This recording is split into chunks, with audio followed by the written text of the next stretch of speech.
हमारा मस्तिष्क एक मेमोरी चिप की तरह है जिसके डाटा स्टोर करने की क्षमता असीमित है। इसके बावजूद जब हम कुछ पढ़ते हैं तो याद क्यों नहीं रख पाते? मुद्दा केवल विद्यार्थियों का नहीं है, यह हर उम्र का सच है। कितने लोगों को दर्जनों उक्तियां याद रहती हैं, प्रेरक प्रसंग याद रहते हैं, और कितने ही लोग कुछ अच्छा कह पाने का मौका मिलने पर याददाश्त की गलियों में भटकते रह जाते हैं।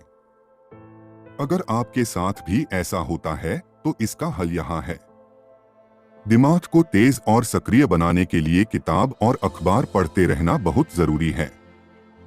पर आप जो भी पढ़ रहे हैं, क्या दिमाग उसको अवशोषित कर रहा है? कहीं ऐसा तो नहीं कि आप सिर्फ पढ़ते जा रहे हैं लेकिन दरअसल दर्स कुछ भी नहीं हो रहा है?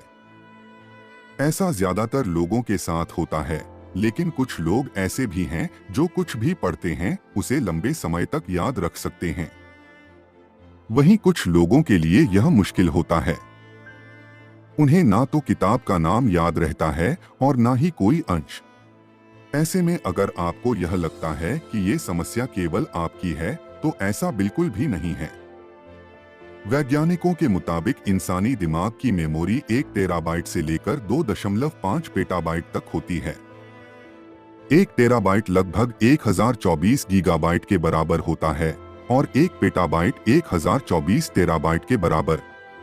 कुछ वैज्ञानिक ये भी कहते हैं कि हमारे मस्तिष्क में डाटा स्टोर होने की क्षमता असीमित है। इससे आप मस्तिष्क की क्षमता का अंदाजा लगा सकते हैं। पर फिर भी सवाल यही उठता है कि आखिर हम भूल क्यों जाते हैं? इसका सीधा सा जवाब है पढ़ने का तरीका। पढ़ने की आदत में बदलाव करेंगे तो पढ़ा हुआ याद रखना या याद करना दोनों आसान हो जाएगा। गलती कहां कर रहे हैं? किताब पढ़ रहे हैं लेकिन ध्यान केवल किताब में ना होकर अन्य कई चीजों पर है। किताब व भाषा पसंद और सहूलियत को ध्यान में रखकर नहीं पढ़ते, क्षमता से अधिक पढ़ने का लक्ष्य रखते हैं। समझने के लिए नहीं बल्कि सिर्फ पढ़ने के लिए पढ़ रहे हैं। जिन शब्दों का अर्थ नहीं जानते उन्हें जानने की कोशिश नहीं करते बल्कि नजरअंदाज करते आगे पढ़ते हैं। 2 तरीके होते हैं पढ़ने के, एक्टिव और पैसिव रीडिंग, यानी कि सक्रिय और निष्क्रिय तरीके से पढ़ना। इसे ऐसे समझें, किसी विषय को ध्यान से पढ़ते हैं, पर जब कोई शब्द या पंक्ति समझ नहीं आती तो उसे दोबारा पढ़कर समझने की कोशिश करते हैं। इस तरह बार बार दोहराने से याद रखने की क्षमता बढ़ती जाती है। जैसे कि बच्चे जब पाठ याद करते हैं तो वे एक्टिव रीडिंग का इस्तेमाल करते हैं। एक प्रकार से रिवीजन एक्टिव रीडिंग का ही हिस्सा है। जब किसी किताब या विषय को महज एक नजर डालते हुए पढ़ते हैं तो उसे निष्क्रिय अध्ययन कहते हैं, यानी कि बारीकी से नहीं पढ़ते और जो शब्द या पंक्तियां समझ नहीं आती उन्हें छोड़कर आगे बढ़ जाते हैं। केवल किताब का विषय जानना ही काफी समझते हैं। यही वजह है कि पढ़ा हुआ याद नहीं रख पाते। पढ़ने का तरीका बदलें और याद रखें। किताब के साथ कलम भी रखें। जब कोई किताब पढ़ें तो एक हाथ में पेंसिल भी रखें।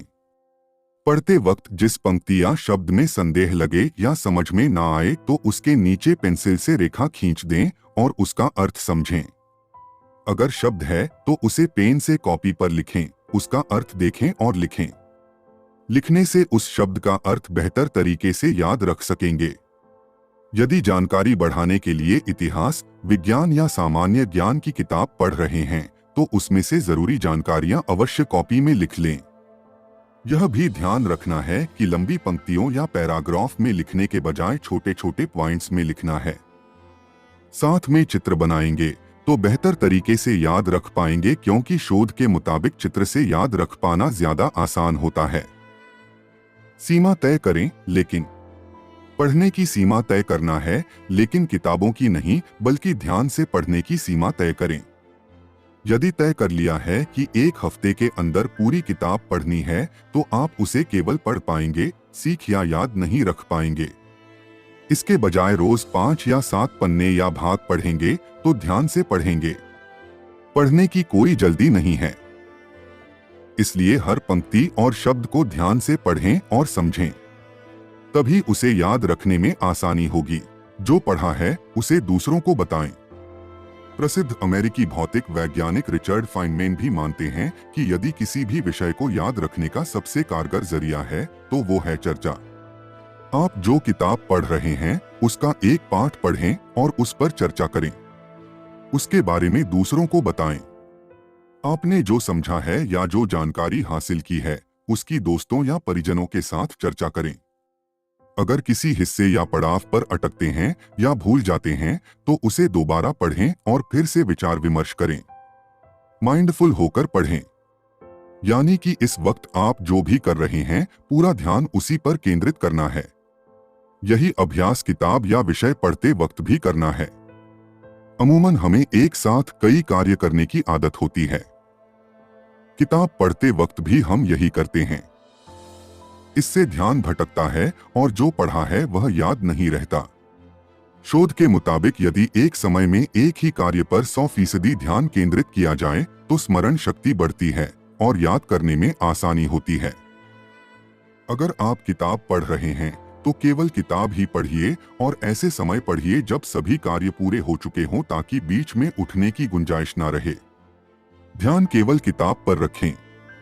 मोबाइल ध्यान भटकने का सबसे बड़ा कारण है और यही वजह है कि जब किताब पढ़ते हैं तो ध्यान लगाकर नहीं पढ़ पाते। जब मोबाइल की रिंग या नोटिफिकेशन आता है तो पूरा ध्यान उस पर चला जाता है। ऐसे में कितने मिनट और घंटे इस पर बिता देते हैं पता भी नहीं चलता। इसलिए किताब पढ़ते वक्त मोबाइल, लैपटॉप या कोई ऐसी वस्तु जो ध्यान भटकने का कारण बने उन्हें दूर रखें या साइलेंट पर कर दें। रुचि को ध्यान में रखें। आप किसी भी पठन सामग्री को चुनते समय अगर अपनी रुचि का ध्यान नहीं रखते तो ना तो पढ़ने में मन लगेगा और ना ही कुछ याद रहेगा। किसी की सलाह पर पुस्तक चुनते समय भी अपनी रुचि को ही सर्वोपरि मानें। किताब के भी उन्हीं अंशों को रेखांकित करें जो रुचिकर लगते हैं ताकि दोबारा देखते समय भी याद करना आसान हो। अगर कोई किताब पढ़ रहे हैं लेकिन दिलचस्प नहीं लग रही है तो उसे वहीं छोड़ दें। उस पर समय जाया करने से बेहतर है कि दूसरी किताब पर समय का उपयोग करें। याद कीजिए बचपन के सबक। आपको अपने स्कूल में पढ़ी कितनी ही कहानियां, कविताएं या विज्ञान की बातें याद रहती हैं, लेकिन पिछले हफ्ते अखबार में पढ़ा लेख भूल जाते हैं। क्यों? क्योंकि तब पढ़ने का मकसद हुआ करता था याद रखना। लेकिन इससे भी आगे एक मोड़ है। एक रोचक प्रयोग के जरिए समझते हैं। हम क्या, क्यों और कैसे याद रखते हैं, इस पर एक अध्ययन किया गया। एक ही तरह की पाठ्य सामग्री दो समूहों को दी गई। एक से कहा गया कि इसे पढ़ने के बाद आपकी एक परीक्षा ली जाएगी। दूसरे समूह को भी उतना ही समय देते हुए कहा गया कि आपको एक अन्य समूह को समझाना होगा कि आपने क्या पढ़ा। जाहिर है दूसरे समूह ने ज्यादा ध्यान से पढ़ा। इसलिए यह सोचकर पढ़ें कि आपको इसे किसी को समझाना है तो जल्दी और ज्यादा याद रख पाएंगे।